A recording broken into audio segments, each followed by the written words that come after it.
समाजखान्थियानो हक सोलोंथायानो हक बेफोराव दावगानायनि खामानि मावनो थांखि लानानै जों बे आफादखौ दिनै दानाय जादों।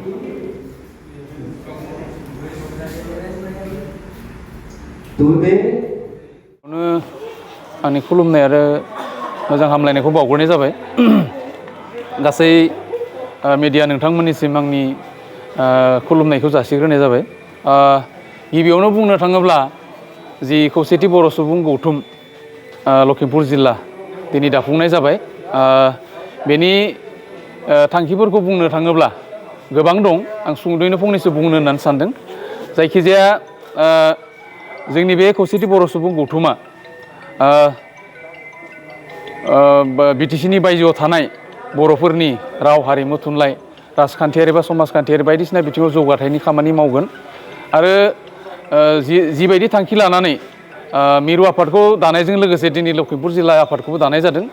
दा बेनि थांखियानो जाहैबाय for the greater interest of the Bodo' peoples residing in Lakhimpur district. Lakhimpur जिल्लायाव थानाय गासै बर'नि रायजो राजाफोरनि मोजां खामानि गुबुन गुबुन बिथिङाव राजनितियानो हक राजखान्थियानो हक समाजखान्थियानो हक सोलोंथायानो हक बेफोराव दावगानायनि खामानि मावनो थांखि लानानै जों बे आफादखौ दिनै दानाय जादों।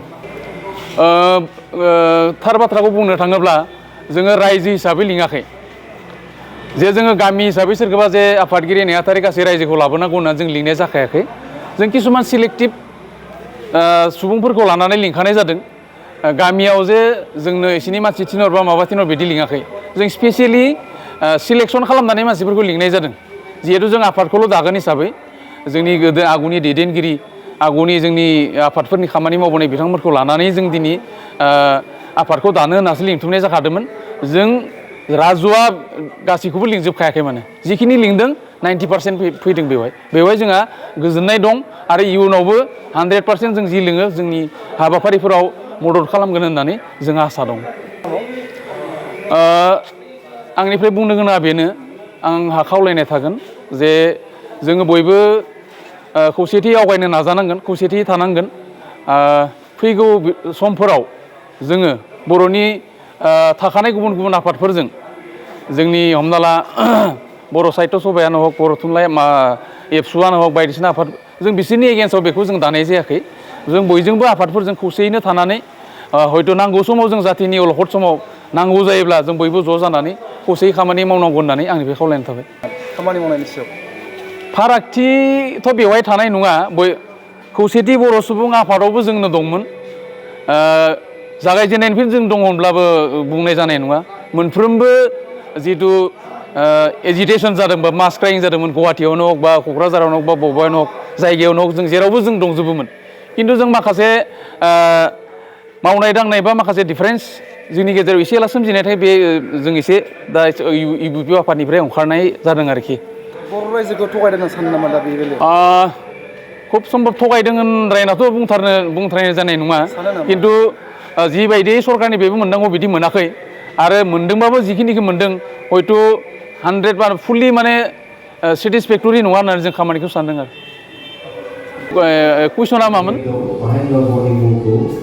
बुंनांगोन बिनि उनाव आरो नेक्स्ट गेम दं एज दा प्रेसिडेन्ट अफ इउनाइटेड बड' पिपल फेडारेसन बे लखिमपुर जिल्लानि बेखौ बुंनांगोन आरो सोरबा मा बिबानाव दं लेङाइ आफादगिरि गाहाय नेहाथारि लेङाइ नेहाथारि फारसेथिं अर्गेनाइजिं सेक्रेटारि जिसिबां गाव गावनि बिबान लेखायै बिथांमोना मोनबाय पर्टफलिय'खौ गाव गावनि बिबानखौ मख'नांगोन।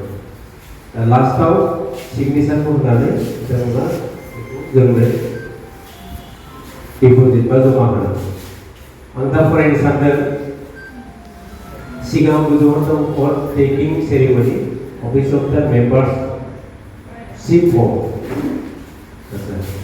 आं फरायलांनोसै I Srimati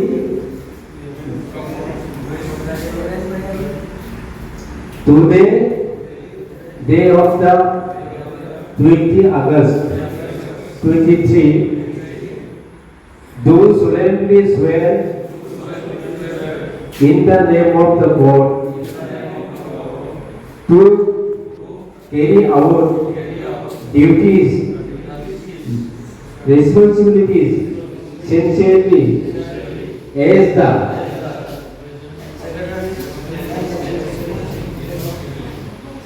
of Lopipur District Committee, United Board of People's Federation, and promise to abide by